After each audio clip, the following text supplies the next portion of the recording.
Watch out, Lucy.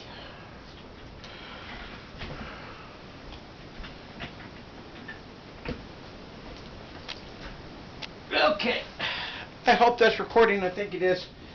This is just some final touches. Just kind of wanted to get a process down. And this is my hummingbird, first painting in a while. So just kind of wanted to go through some of the stuff I'm doing. Just to kind of give viewers an idea. And to come soon, I will have beginning to end. I just kind of wanted to get started on something to start getting something out, really, if that makes any sense. So now, just putting up final touches. And this is a hard pastel, it's a pencil, and this is pastel on sandpaper. And the reason this has a border, this is a half sheet. So the sanded area is here, and so I just took a half sheet just to kind of get back into things.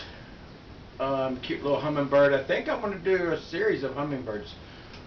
I've got an old painting here that I did years ago that had foliage background, some hummingbirds. So I like hummingbirds.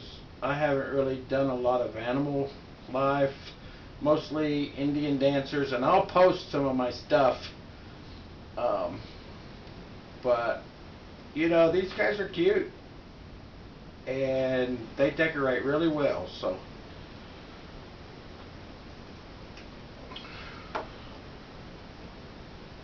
I'm just seeing some detail here. Sometimes it's hard to get that pastel to work.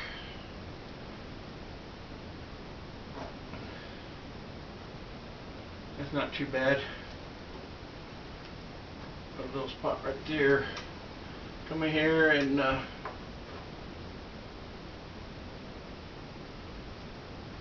get some definition.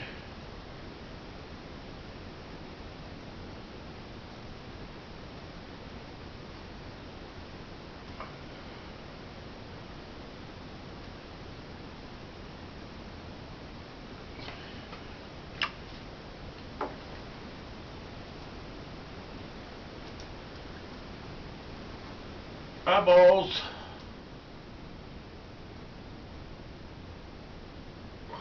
are spheres, they're balls, and they also have all kinds of light and color around them. Even the human eye is not white. When I do my portraits, I treat the eyeball as a sphere with blues and grays and bounce color, whatever reflected color the person might be wearing, also lightly in the eye. Color temp, warm cools and cold cools. So I'm going to put just a hint of the sky in the eyeball, a little bit of blue, and a bit of gray. Looks like I need to resharpen some of these.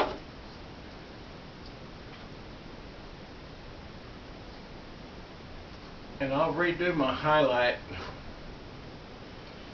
get a little bit more definition going.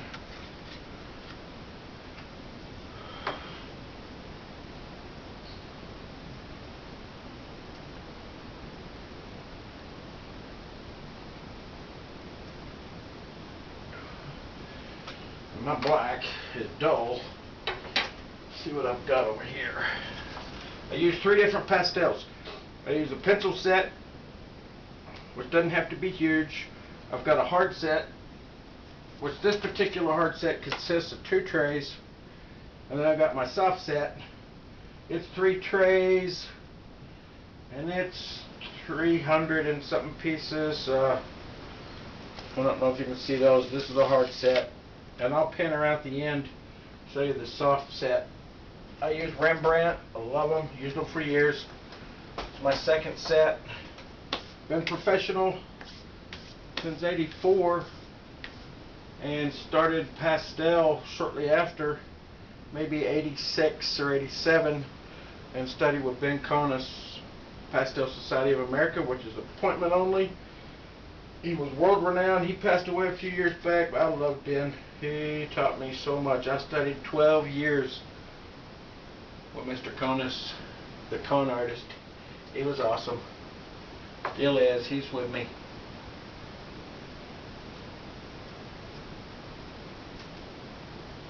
It's just a little piece I found of the pencil tip, so I'm just going to use it.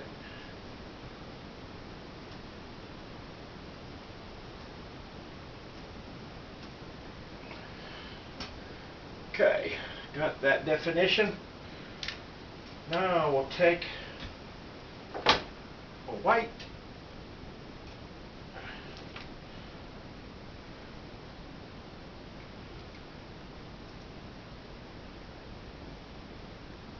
I put stuff on in the background a lot of times. I just had Anthony Patch on, the latest Anthony Patch. He's awesome. If you've ever listened to him or want to check out, he does research for people, but he's a brilliant mind that researches scientific and Christian stuff. He has done research for CERN, Switzerland, the Hadron Super Collider, brought to light a lot of what's going on there. Brilliant, brilliant stuff. Let's see. I don't have anything on the background right now though, so.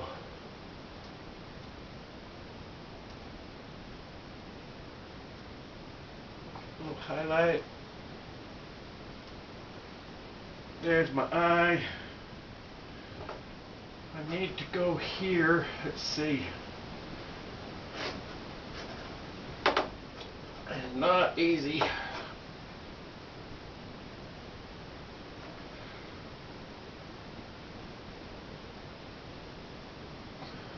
It's not bad.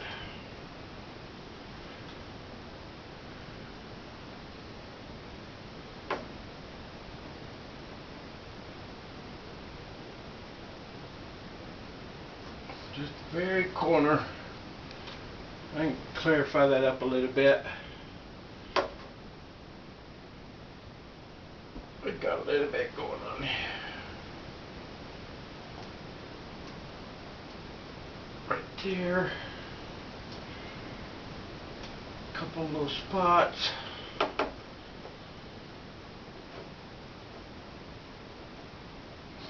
that.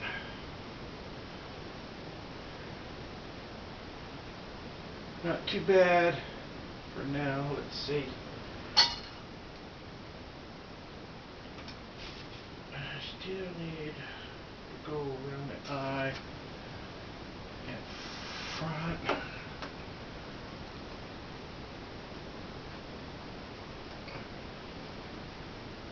I don't know if you can see, I've got my photograph over here. I'll readjust in a bit. Maybe we can make sure that photograph's in there.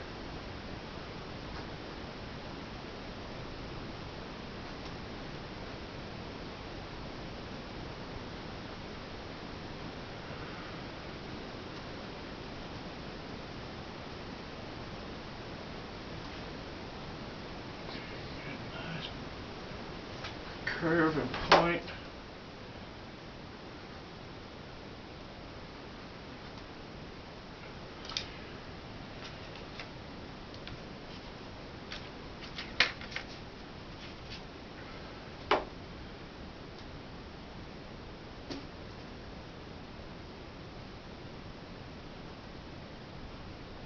Pastel, got to clean the tip very regular if you're outlining, or it will pick up what's underneath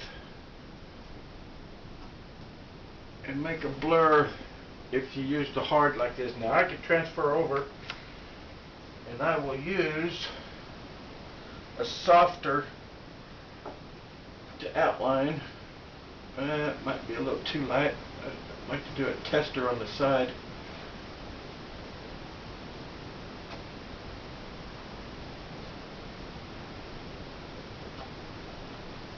Okay, I use the finger a lot. Blend, do the dark, get the dark off, because you pick up something, it will carry it. But I don't like to do a whole lot of blending like that. There, it's not too bad. Come in a little bit.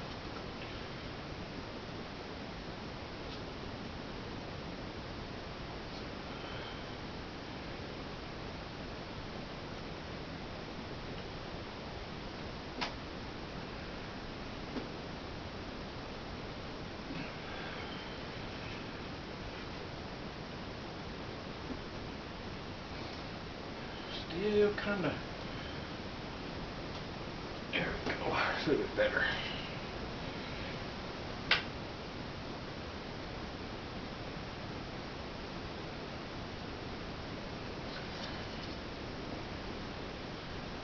And that little blue I will take next to the highlight right there, just a touch. I'll pull some of this detail together. Change the shadow color a little.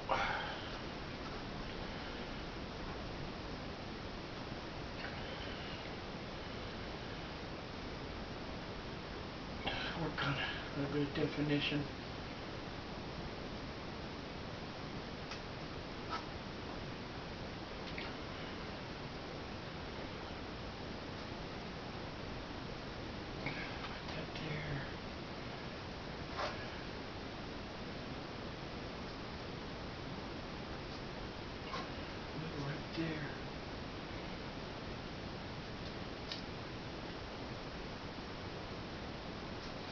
Okay.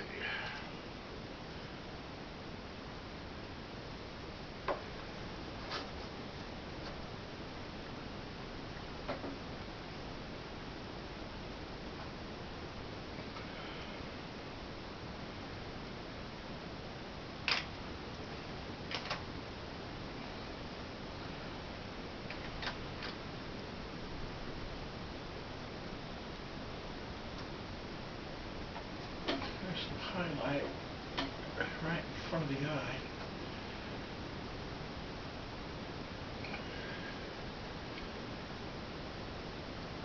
And down there.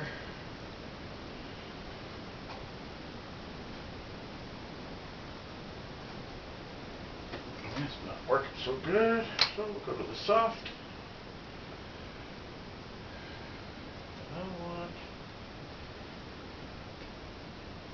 Highlight.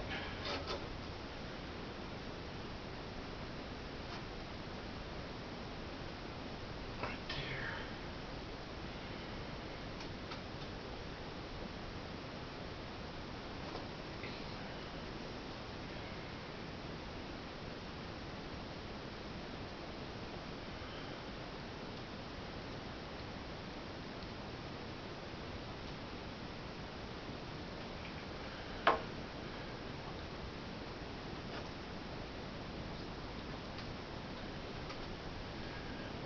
Down there. Let's go a little bit lighter.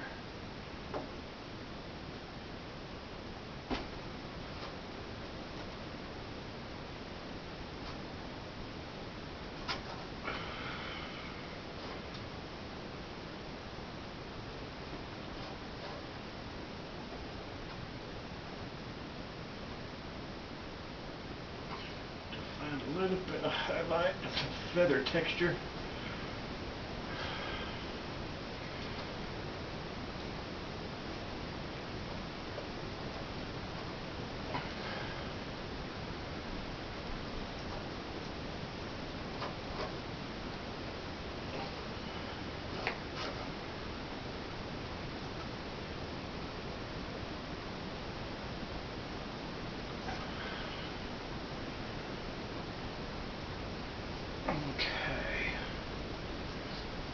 in some more reds.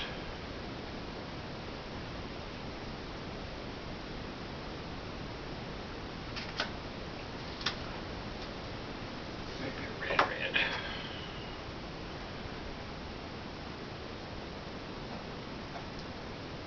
Yes. Just around part of the eye. Some red coming up.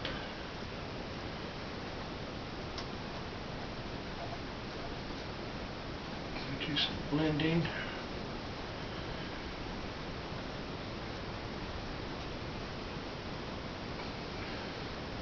Gets a little lost under here. I can bring some detail in there. I think I'll need to. And these color changes right here really need some red.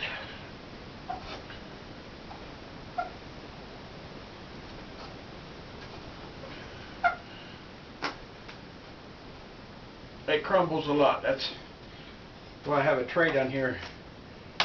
Keep the work area somewhat neat. Pastel will crumble, and that's okay.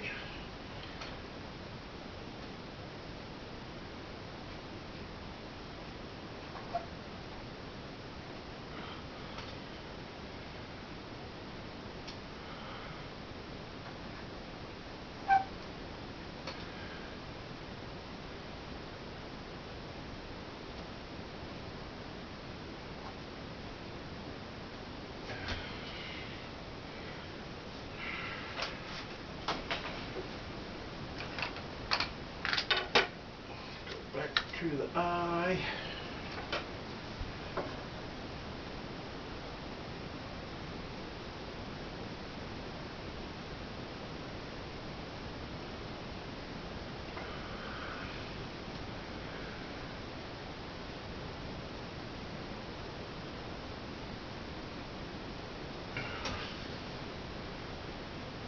Okay.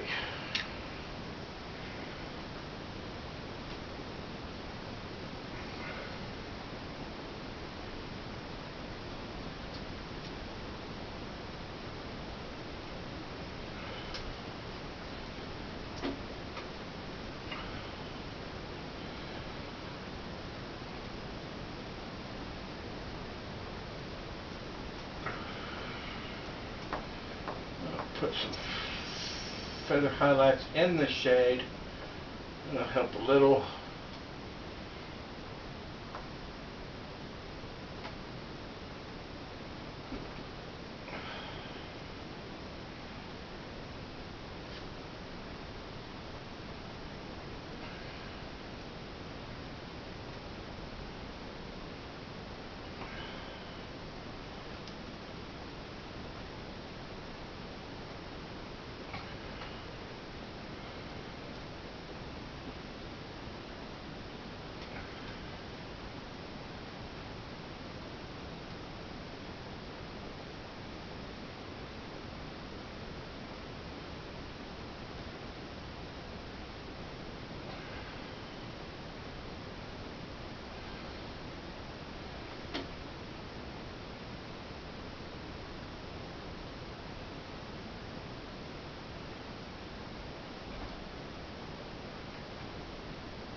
Some beautiful, beautiful colors going on. Do some highlighting. Give it a rounded with the feathers and the undertone.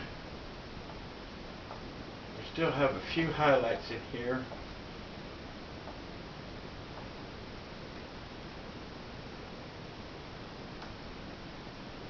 Catching some light. Make it a little interesting. Warms and cools together. Like that.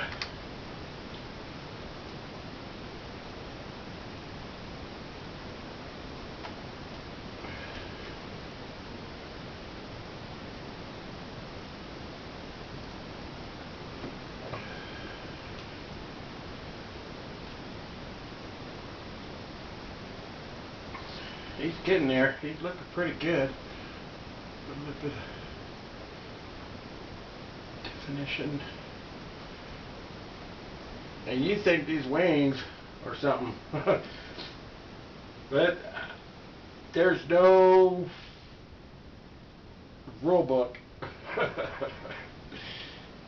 So whatever works, works. And wings in motion, especially as blurred as, you don't even see hummingbird wings. So I mean, I could really get by with something a lot fainter. But that's just artist prerogative, is what we like to say.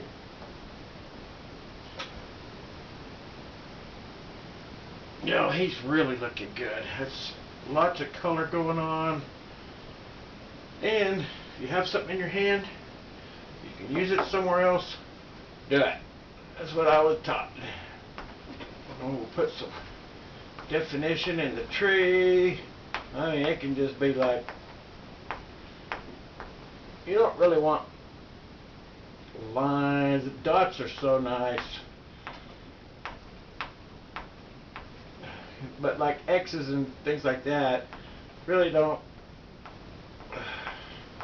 Clusters and stuff, but X's and lines really don't appear in nature much, unless you're talking about chemtrails.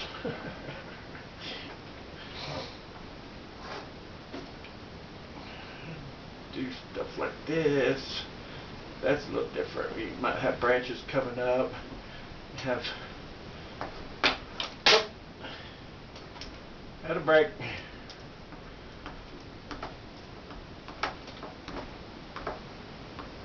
But just interesting blobs. And I'm gonna give it depth.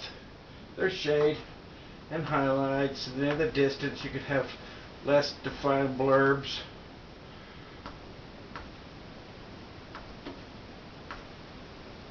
I could even go orange, which might just do.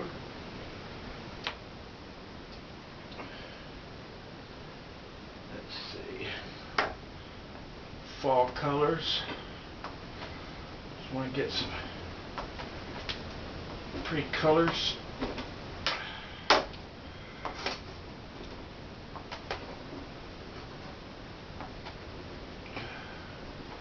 Help it pop.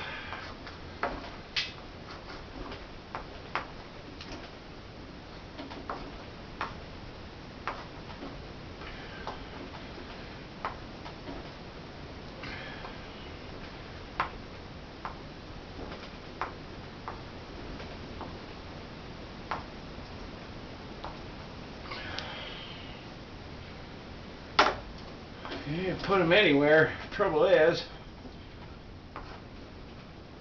not getting carried away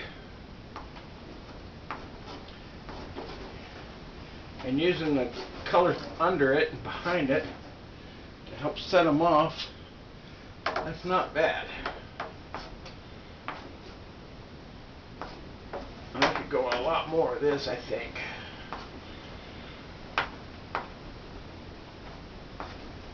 Put some out here.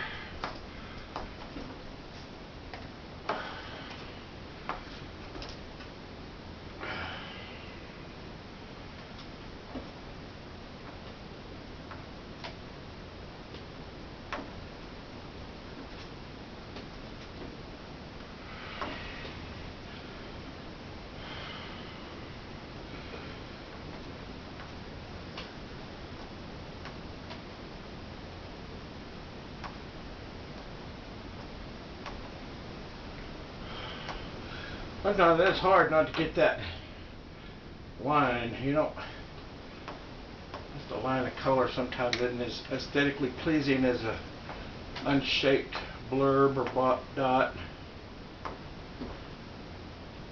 I'm getting close to wrapping this up, I think. Trick is, and I've got a mirror behind me, you can't see that, is to turn and to get the reverse image that my mirror has moved.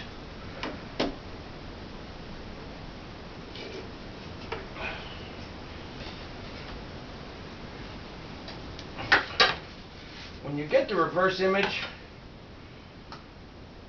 even to test your work upside down and in a mirror, the mirror image is opposite. So proportionately, if something is off, let's say I'm doing a person and let's say the hand's too big, when you do the mirror image, that hand will pop out. So it's a good test for artists in any work, pencil drawing. You want to check your proportions. Get used to having a mirror behind you, or somehow you can look at it reverse image and or upside down. Of course, I can't take this off and turn it upside down every chance I'd want to, so the mirror is a great tool. And I've got some orange here. I'm going to bring some more highlights in. I used it in the tree. If I go somewhere else, do it.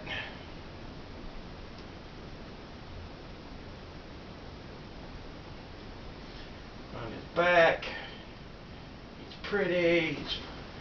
There. Bring some of that out. You can even bring some like right here.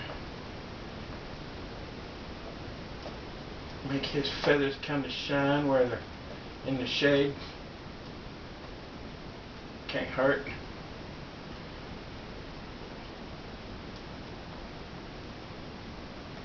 You don't want to go too crazy. Put some in here.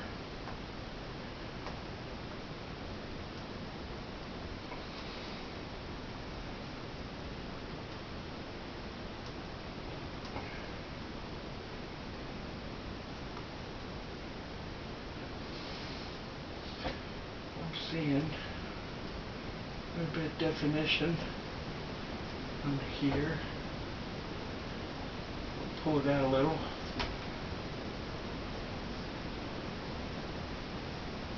This is a little artist prerogative there. Bring some highlight out up front. Maybe that's a little too dark up top.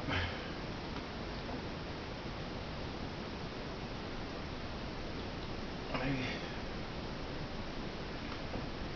there. Yeah, he's getting there.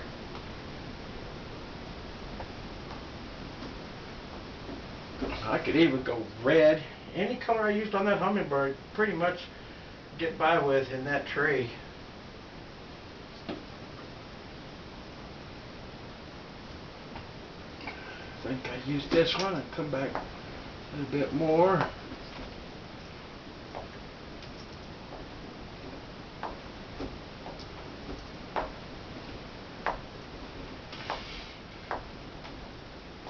This is a finer grit sandpaper I'm used to, so I really have to work to get that on there.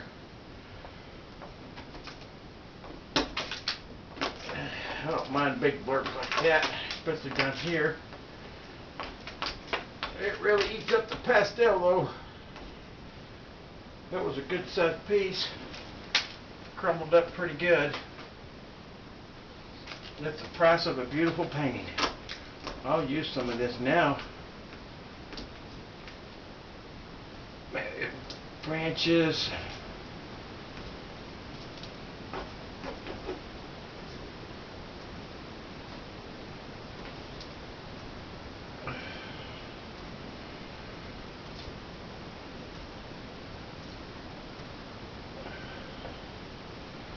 We've got trunks in here, a couple different colors, blues and orange, deep dark orange.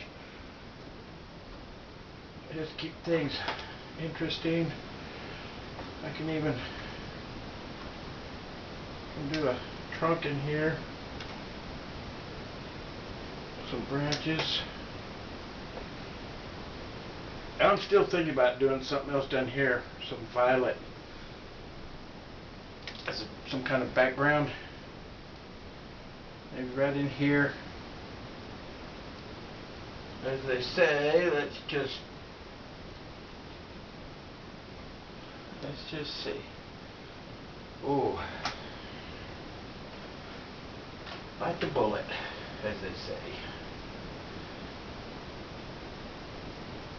I gotta bite the right color bullet. Doesn't matter what color you use, I correct myself, as long as the value is correct. So I could go all kinds of crazy colors, and if I take a black and white photograph of this and I still have my values and my shading and highlights correct and nothing washes out anything, that's another test. You use black and white photography as a tool. So I do a portrait and I got a beard and all different sky and different shirt colors bouncing in the face and all kinds of stuff going on.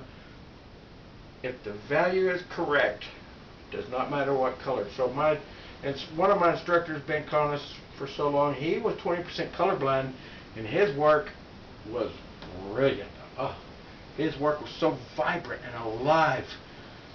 And his shadows were not grays or subdued. His colors, he used a color wheel and advanced or progressed or whatever on the color wheel, and he was awesome. I picked up a lot of that. He was my favorite. In fact, I'm going to bring some of this in here as a warm shade. That means I could also go in here.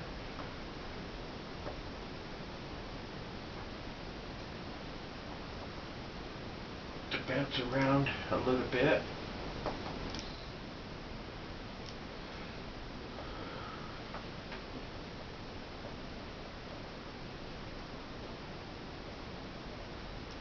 Break up some of that.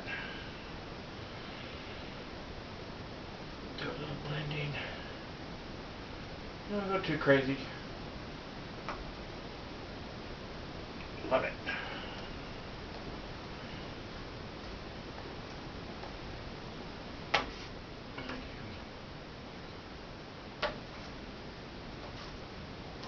Put a little here.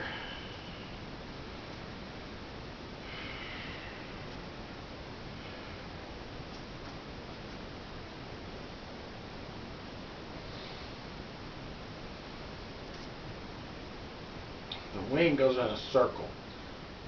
So your guess is as good as mine. I can even put a circle here and do all that, but what I did in this one, a little bit more circle defined, but this one's almost washed out. So that was a nice way to do it. I don't know, hope you can see that. I like color though. Love color.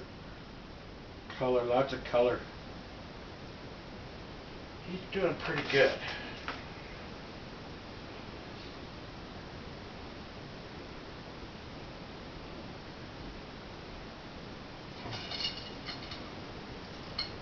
I'll fix my mirror real quick.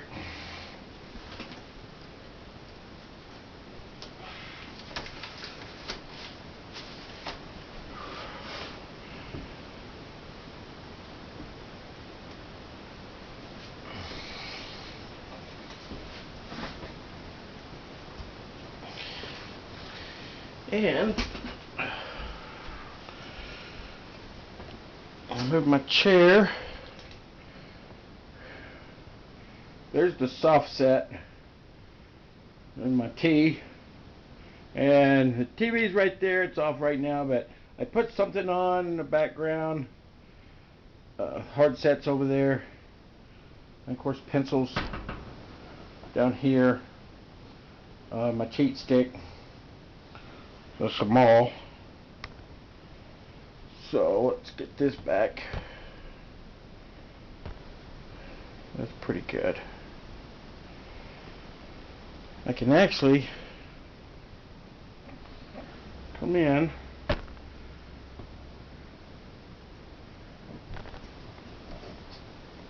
I got my chair and everything in the way. Give you an idea of just how messy it is up close. And it can be messy. The thing is, you let your eyes do the blending and distance. So you can actually, further you get away, I always like to say my paintings really look good 50, 60 feet away.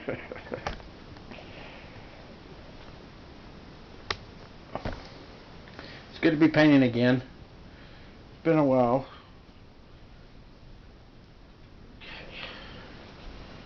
Got broken pastel everywhere.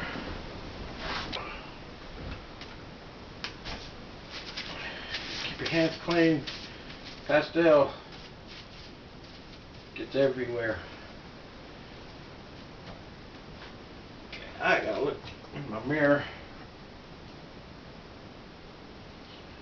Okay, got a little correction. Looks like.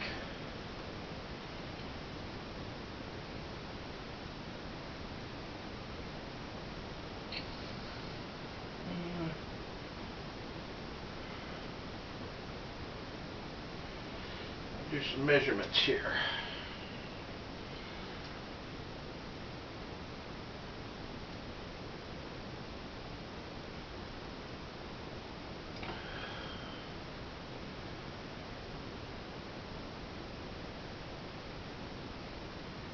Oh, that's pretty good. Okay.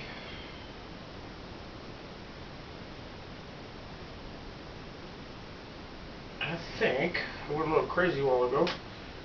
I'm going to try, and it's not going to be easy.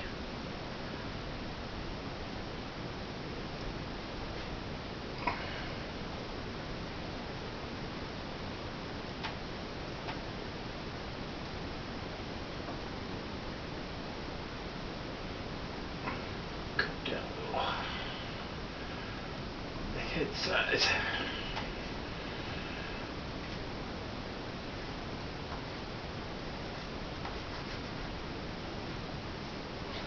And it really picks up what's underneath. Okay, I got somewhat flat top, ankle.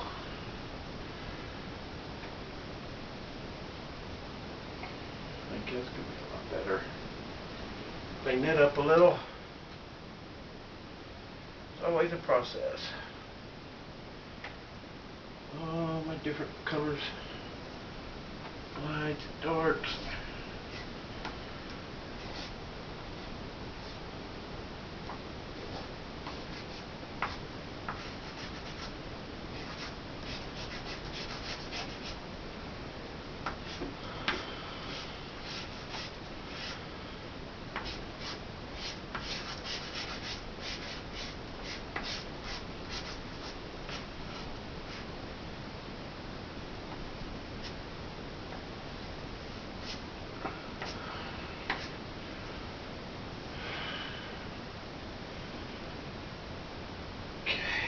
This is a blending process.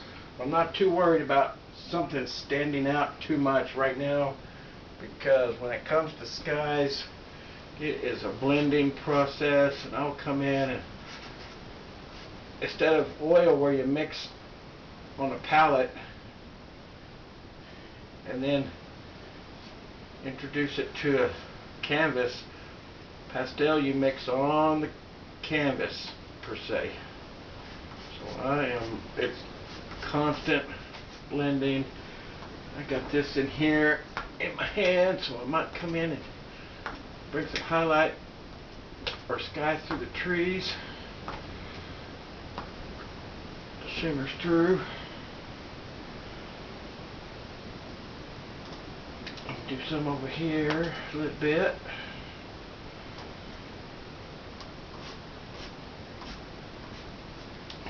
Fingers touch.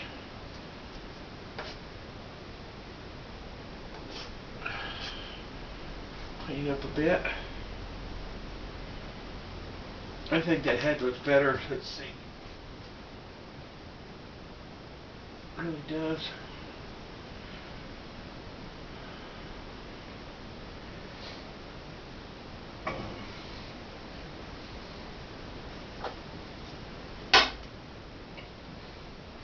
Do a tap every once in a while. All the loose stuff will come down.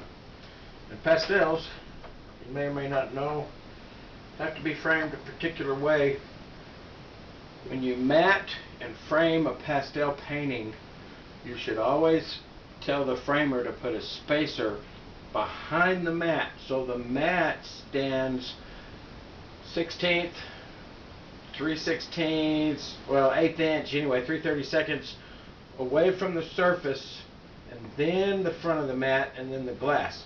So you put a spacer and then the mat so it is off the surface, and that way with the clean cut edge of that mat, that white, if it's up against this, over the years this dust settles and it needs to have a space to go down behind to, and you're never going to stop it from settling. So just get ready for that. And if you want to spray your stuff, you can. I work on sandpaper primarily, so I don't have to spray my stuff. If I were to spray this to where it wouldn't rub off on anything, it would take it so dark. I just wasn't taught to spray my pastels. I'm kind of old school. And this paper, I don't know if you can see any of it exposed. It is not white. So this line here, this is an amber, and this is old school. You can have different colored grays, or I like about a 5-tone, which from 0 to 10, 0 being white and 10 being black, a half tone on your background. I know a lot of people will start on white canvas. They'll start on a white canvas straight from the Michaels or whatever and start painting. Michelangelo didn't do that. All of the greats toned their surface to a tone 4, 5, 6, depending on what they were going to paint. The reason, you take a lighter color and I put it on that gray or that amber, I'm going to see that highlight. Same token, I take a black and I put a black on that white, it's going to be so overpowering. But if I put that black on that 5-tone, it's going to pop out just as much as that white is. So that's what's nice about that, and that's why they do that. I could actually come in, put a few little highlights just to help that black pop. You don't want to go too crazy.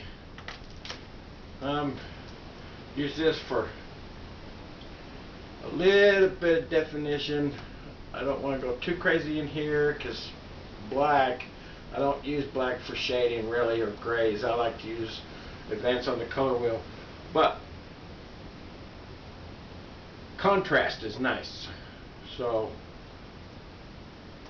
I'll put a little, help things pop a little.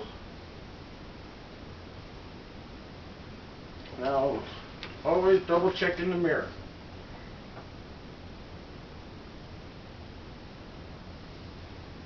See, and that here is telling me, when I look in that mirror, and y'all can probably see it, you're seeing it further away than I am.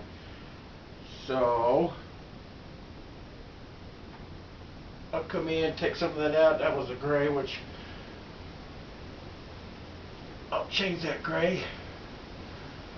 Beautiful violet. And clean that off a little. That might work. See, my fingers are dirty and I'm transferring that onto that beautiful color. Gotta really watch it. This dust gets everywhere.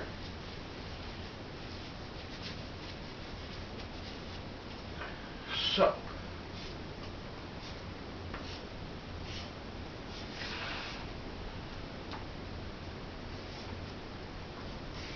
that looked like mountains back there.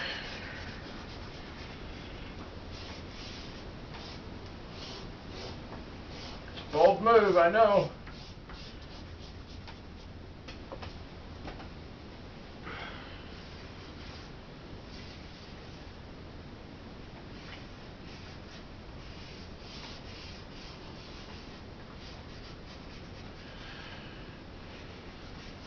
the blending.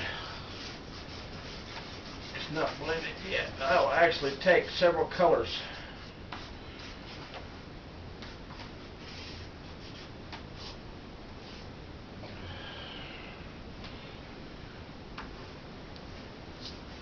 And blend back there. And there's no going back from here. Let's see. What am I looking for? I'll bring that down a little.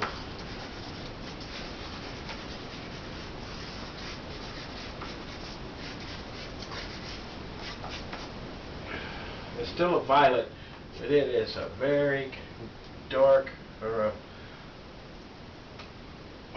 Rembrandt. It is a blue violet, and they have numbers. And this is a .3 at the end of the color number, and that means that the closer you advance to 0 in Rembrandt, so 5 will be the true pure color. .7 has a little bit more white, .9 has a little bit more white, and so on. And as you go down in the number, .3 has a little bit more black, .1 will have more darker. It's still the blue violet. So that's how they do their numbers, their colors, and I really like how they do their sets. I've used these for years and years. And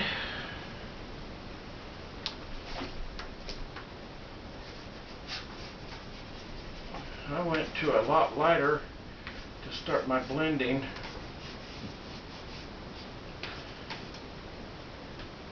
Just kind of like I did down here.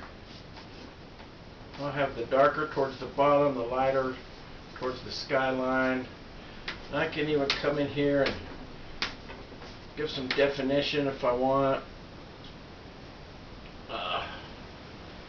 And it might have been a big mistake. We won't know till I'm done. I'm just going to keep working with it.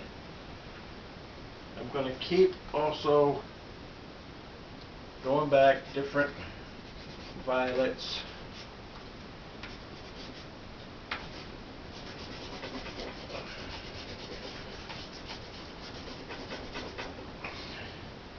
I don't know if you can see up here, you can, the texture of this sandpaper. So when I get to this kind of point, like I did some of this sky, I will take a clean finger and start blending, because you get the spaces between the sand kind of almost like a drawing paper when you do the pencil and you don't cover it all. Kind of the same deal.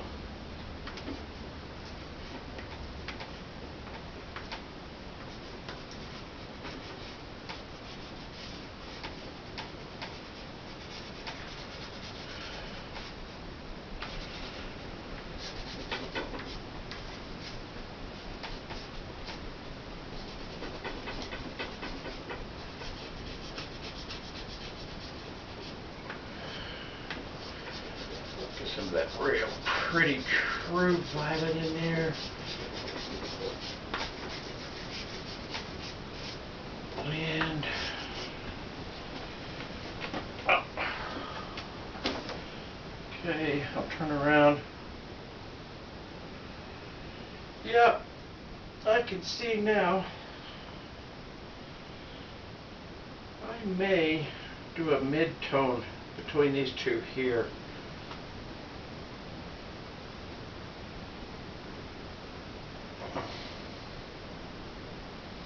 Or I could actually take this violet. Well, I could do anything actually. I don't want to go this way because I don't want to mimic this angle design. That would be okay. And design also, before I started, I put midway marks over here, halfway marks top and bottom, and I didn't have to cross them. But I know I don't want anything in the middle of this canvas.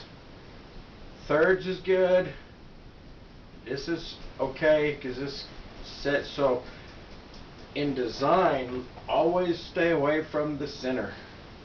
Off center, off center, off center.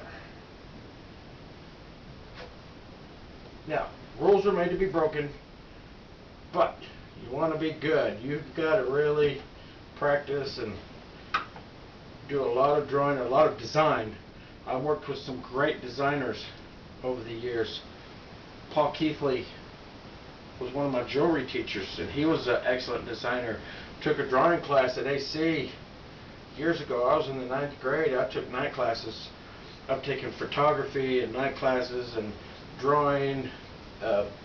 Grant Flanagan was a brilliant pencil drawer, and he taught a class I took. We used a book, Drawing on the Right Side of the Brain. I highly recommend it for anyone that wants to learn composition, drawing techniques, do's and don'ts.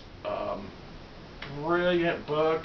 It literally teaches you, when you draw, to communicate between your lobes.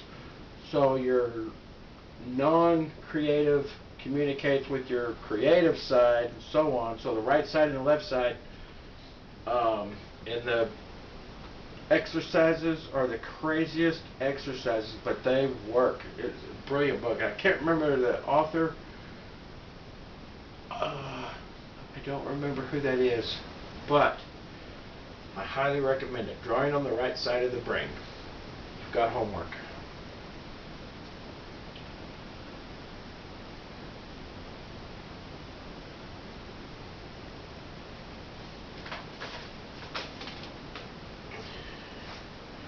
Once I get going, I like to put stuff aside.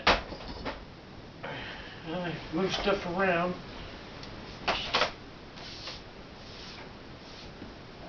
Get my crumbs over there.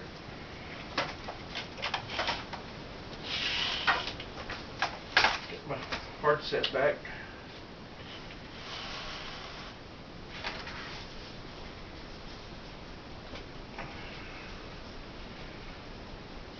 Okay, that way I can throw those in there. If I get a color and I use it, I don't a lot of times put it back where it goes. I keep it handy, so it's kind of like a quick reference.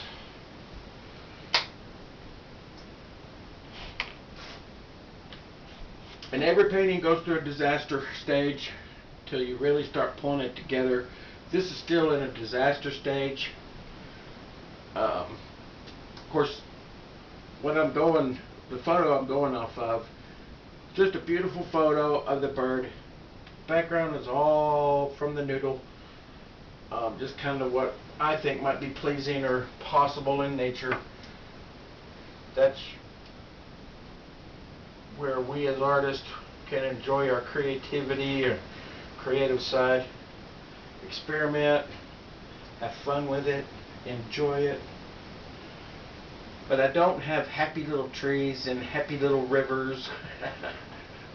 I don't have friends, rocks with other friend rocks, and not gonna knock Bob, is it? Not gonna knock them. Bill Anderson, I believe, was one of my more favorites. They're all past now, but Bill was one. And there's a lady that was on PBS a lot. I forgot her name. She did oils and she did a lot of still lifes. She is awesome. You will learn a lot from her. She teaches you how to look, how to see things. I try not to work from my mind unless it's just something like this. And the reason being, Bob Ross has a system, and he's done thousands of what he knows looks good, so he can get by with it. I just don't work like that. I'm classically trained, so I want a nude or a tree, a bird. I've done fruit. I've done mountain men, hats, still lifes. I want that turquoise jewelry, that bracelet right there, so I can reproduce it. So I know that it's going to look great. So anyhow, that's just me. Okay, I'm still looking for some violets here. Let's see. Oh, that's nice.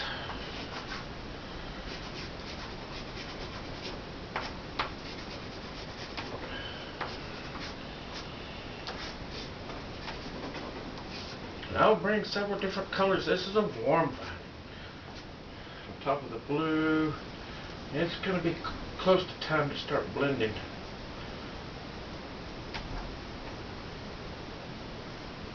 And I will probably keep some of that warmer violet up to the higher side of this mountain range.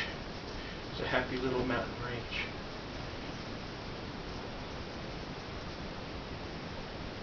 And I will just cut that hard line some. And just kind of blend and little pattern.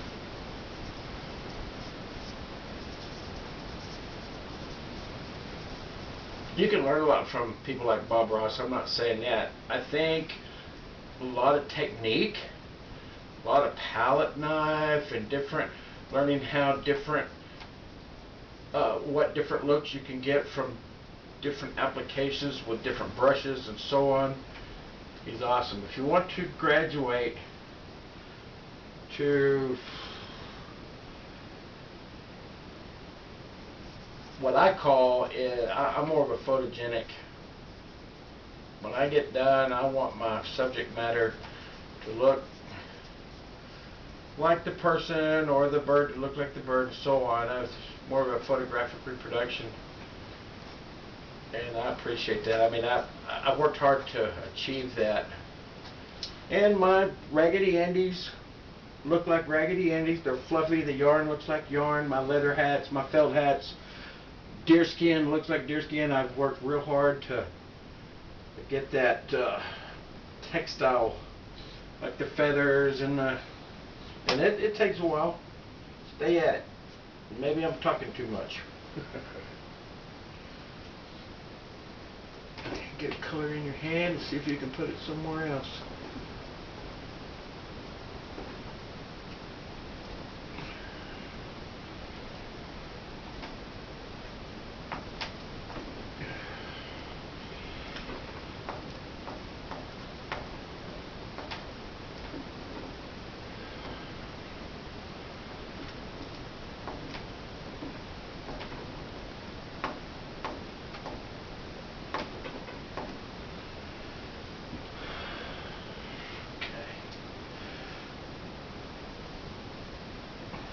Now, I'm going through adjustments now, so this down here should be adjusted. I think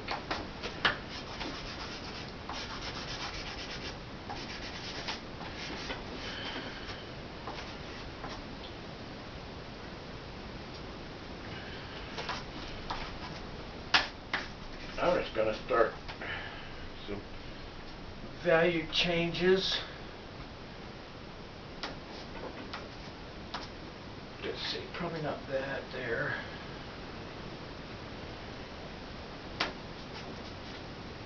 This is a warmer blue violet, different hue.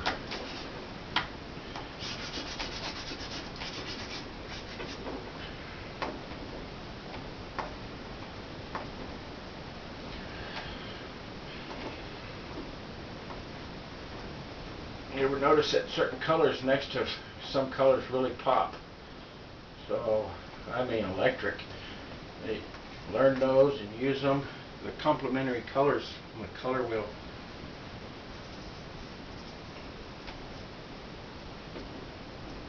I'm going to do some blending. I like the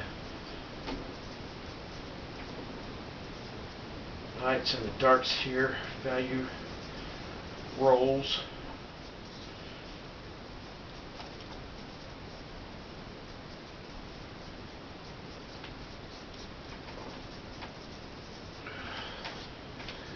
It's been a while since I painted, so this, you guys are getting me at my greenest.